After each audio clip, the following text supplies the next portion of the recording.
저 사장님 여기 제 친구입니다. 안녕하세요. 네. 중국에서 오셨다고? 조순정? 맞습니다. 저희 회사에서 일을 하고 싶어 하는데 사장님께서 어떻게 좀... 비자는?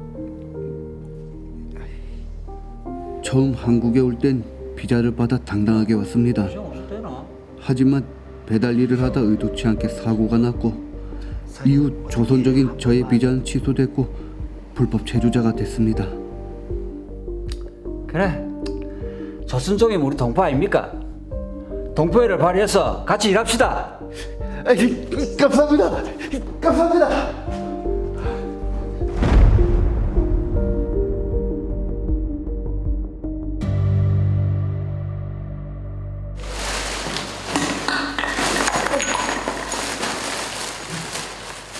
또 당신이야? 어이 정씨, 일을 왜 이렇게 못해? 어? 죄송합니다. 이건 뭐 맨날 죄송합니다, 죄송합니다. 아니 일한 지 3년이 다 돼 가는데 일을 이렇게밖에 못해요? 예? 아 진짜 속 터지네 진짜. 아 얼른 가세요. 예.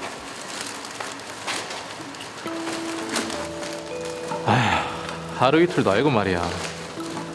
아니 사장은 왜 얘를 계속 데리고 있는지 모르겠네.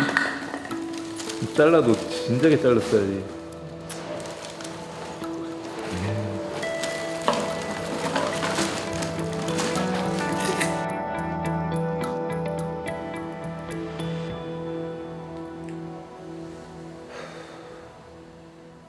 오늘따라 애들이 보고 싶네. 부모님도 건강하시겠지? 아유 짠하네요. 수호야, 무슨 일이네? 너 이번 달 월급은 받았니? 아직. 아직? 1년 내내 월급을 안 주면 어쩌겠다는 거야? 주겠지. 넌 옮긴 회사 어때? 월급은 꼬박꼬박 잘 나와. 사장님도 잘해주고. 다행이다. 너도 여기로 옮길래? 생활비도 없을 건데. 그래도 돼? 내가 한번 알아볼게.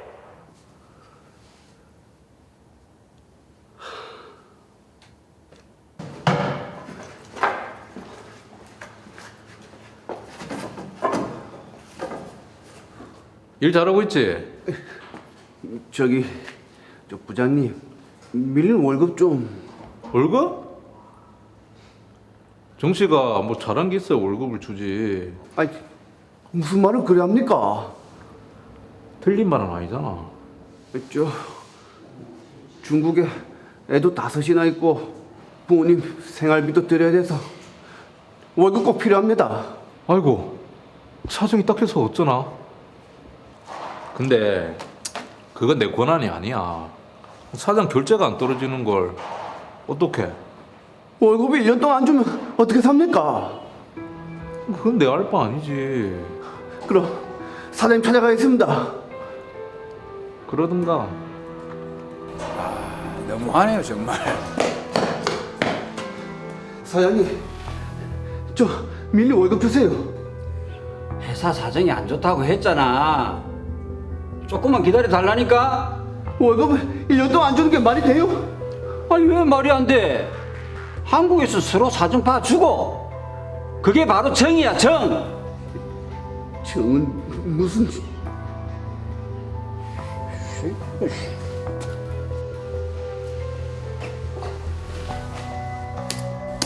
정씨 참. 자꾸 이렇게 독촉하면 출입국 사무소에 불법 체류자라고 신고한다? 그렇게 되면 어떻게 되는 줄 알지? 좋은 말 할 때 빨리 가서 일을 해!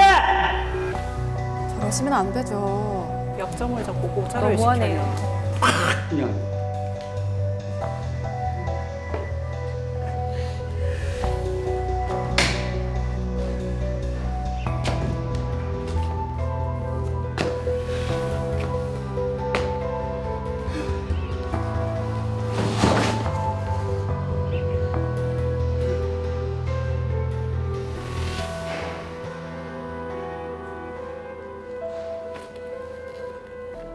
네, 정계진 씨 상황을 보니까 저도 가슴이 아프네요. 그렇죠. 네. 예, 외국인 노동자라는 그 이유 하나로 이렇게 차별당하고 갑질 횡포를 참아야만 한다는 게 빨리 이런 일은 좀 사라졌으면 하는 바람이 있습니다. 네. 자, 먼저 사건 정리부터 해보죠. 덜 노여 사건 번호 제100호입니다.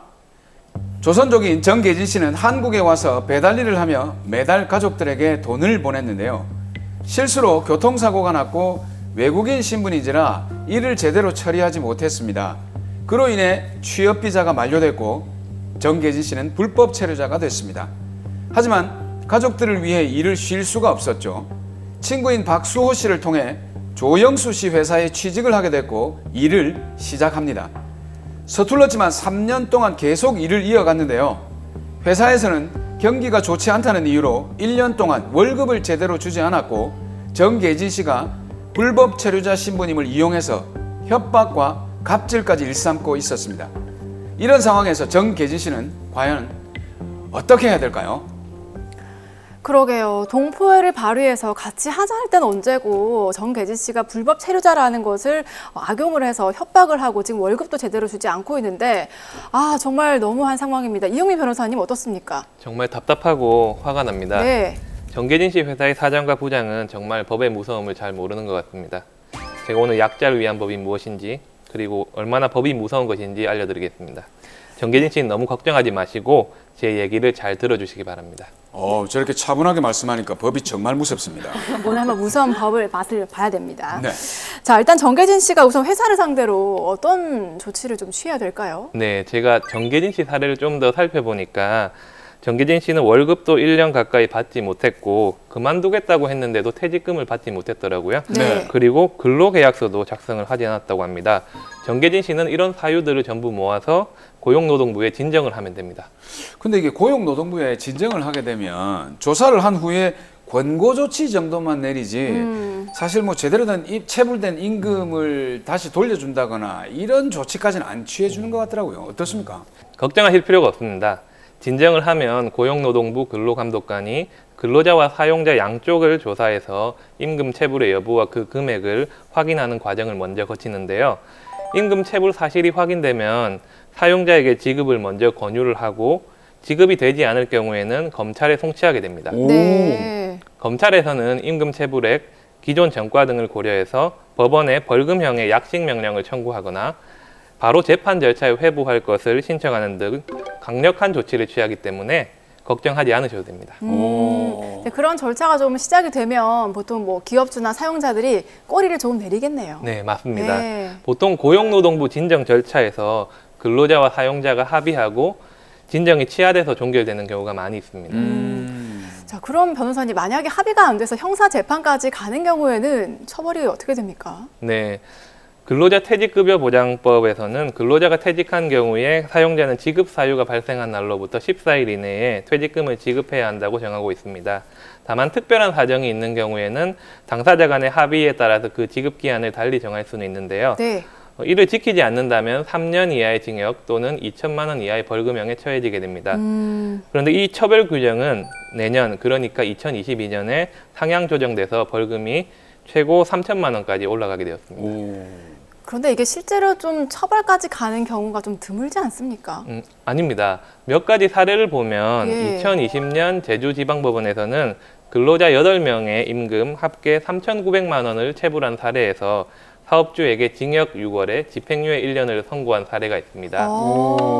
그리고 2021년 올해 서울중앙지방법원에서는 직원 61명의 임금 2억 8천만 원, 직원 41명의 퇴직금 1억 8천만 원을 체불한 사업주에게 징역 1년의 실형을 선고하기도 했습니다. 근데 고용노동부 조사에서 임금 체불로 인정받지 못하는 경우도 있다고 들었거든요. 네. 어떤 경우가 그렇습니까? 네, 안타깝게도 간혹 임금 체불로 인정되지 못하는 사례가 있습니다. 가장 많이 문제가 되는 것은 근로자성의 인정 여부인데요. 근로자로 인정이 되지 않으면 임금 체불도 인정받을 수 없습니다. 네. 이 근로자성의 인정 여부에 따라서 임금 체불 진정도 그 수사 과정에서 혐의 없음으로 종결될 수도 있고 재판 과정에서 무죄가 될 수도 있으며 관련된 민사소송에서도 패소할 수 있습니다. 자, 그럼 지금 정계진 씨 같은 경우에는 불법 체류자이기 때문에 신분 보장도 어렵고요. 네. 또 근로계약서를 작성을 하지 않았기 때문에 이게 지금 근로자로 인정이 될까요? 정계진 씨는 회사에서 3년 가까이 일을 해오면서 적어도 2년 정도는 월급을 받은 기록이 있을 겁니다. 네. 특별히 도급 관계로 보일 만한 사정이 없기 때문에 근로계약서를 작성하지 않더라도 근로자로 인정받을 수 있는 상황으로 보입니다. 자, 그러면요. 만약에 임금체불 진정에 성공을 해서 사용자가 처벌을 받았어요. 네. 그러면 임금 줘야 되잖아요. 네, 그렇죠. 근데 안 주고 버티는 경우도 있지 않겠습니까? 맞아요. 네. 그럴 때는 어떻게 해야 됩니까? 예, 그런 경우가 참 많이 발생을 하는데요. 예. 그럴 때는 법원에 임금 청구 소송을 하면 됩니다. 임금 청구 소송은 근로계약을 체결한 상대방에게 하게 되는데요. 고용노동부에 진정을 내면서 임금 청구 소송을 함께 하는 경우도 있고 그 진정 결과가 나온 이후에 별도로 임금 청구 소송을 할 때도 있습니다. 네. 만약 그 진정이 진행 중이라면 체불 임금 확인원을 받아서 제출하면 되고요. 이미 기소가 되었거나 형사 판결이 나왔다면 약식 명령문이나 1심 판결문을 첨부해서 임금 청구 소송을 할 수 있습니다. 만약 법인 회사라면 회사의 자산을 가압류할 수도 있는데요. 회사의 법인 계좌나 회사 명의의 부동산, 회사와 거래처와의 대금 채권을 가압류 대상으로 고려할 수 있겠습니다. 근데 이제 임금 청구 소송이니까 정계진 씨 같은 경우에는 그동안 받지 못했던 임금을 전부 계산해서 청구를 할 수 있는 겁니까? 네, 그렇습니다. 받지 못한 체불임금 전체를 청구하는 것이 맞습니다. 오. 그런데 간혹 체불임금을 과다하게 산정을 해서 진정을 하거나 소송을 할 경우에는 그 해당 부분을 다투기 위해서 소송 기간이 길어지거나 전체적인 소송의 승패에도 영향을 끼치는 경우가 종종 있습니다. 네. 따라서 그 금액을 정확하게 산정해서 진정을 하거나 소를 제기하는 것이 필요합니다. 네, 체불임금을 정확하게 계산을 해야 된다. 중요한 포인트가 될 것 같습니다. 자, 그런데 이 사연에서요, 정계진 씨는 지금 불법 체류자이기 때문에 약자 중에 약자거든요. 네. 근데 이런 상황을 악용을 해서 사장 조영수 씨가 출입국 사무소에도 신고를 할 수 있잖아요. 네. 그러면 체불된 임금도 못 받고 우리나라에서도 추방도 되지 않겠습니까? 맞습니다. 그 부분 때문에 네. 실제로 많은 외국인 노동자분들이 체불임금이 있어도 적극적인 항의를 하지 못하시는데요. 위법 사유가 있으면 그에 마땅한 처벌을 받아야겠죠. 하지만 불법 체류자라는 이유만으로 임금 체불 문제까지 덮어야 되는 건 아닙니다. 네. 위법 사유가 있으면 그 사유별로 각각 취급을 하는데요. 임금 체불은 임금 체불 절차에 따라서, 불법 체류는 불법 체류 관련 절차에 따라서 각각 진행하게 됩니다. 정계진 씨는 현재 불법 체류 상황이지만 임금 체불에 문제가 있기 때문에 임금 체불 관련 비자인 G1포 비자나 기타 다른 비자를 신청해서 임금 체불 문제가 처리되는 기간 동안은 우리나라에 있을 수 있도록 체류 기간을 부여받는 방법도 있습니다. 그러니까 임금 체불이 해결되는 기간 동안에는 불법 체류 신문에 대한 어떤 처분을 좀 유예해 주겠다라는 네. 그런 뜻으로 해석을 해도 될까요? 네, 맞습니다. 예. 다만 유의할 점은 이 G1포 비자는 통상 최대 6개월 이내의 범위에서 체류 허가 기간이 주어집니다. 그래서 그 기간이 만료되기 전에 연장 신청을 통해서 체류 기간을 연장해야 됩니다. 근데 이제 정계진 씨 사연에서 또 짚어보고 싶은 게 그 사장 조영수 씨가 정계진 씨에게 불법 체류자로 신고하겠다면서 이렇게 좀 이렇게 손도 대고 맞아요. 협박도 하고 이런 건 어떻게 됩니까? 네, 지금 드라마에서 보면 조영수 씨는 정계진 씨에게 불법 체류 신고를 하겠다면서 협박을 했고 뺨을 때리고 머리를 때리는 등 폭행을 한 것도 맞습니다. 맞죠? 이렇게 폭행과 협박을 한 경우에는 징역형의 처벌이 내려지기도 하는데요. 비슷한 사례를 보면 청주지방법원에서는 중국인 불법 체류자를 폭행하고 불법 체류 사실을 경찰에 알려 추방시키겠다고 협박한 사례에서 네. 건축업자에게 집행유예 판결을 선고한 적이 있습니다. 물론 그 협박과 폭행의 정도에 따라서 이 처벌이 좀 더 무거워질 수도 있고 약간 가벼워질 수는 있습니다.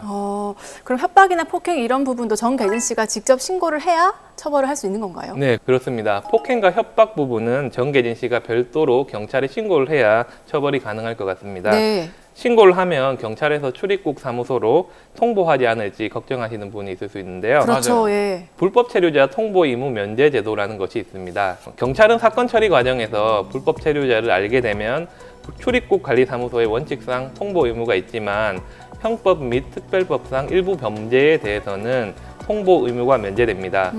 그중 폭행과 협박도 통보 의무가 면제되는 죄에 해당합니다. 따라서 정계진 씨는 추방 걱정은 하지 마시고 신고를 하시면 되겠습니다.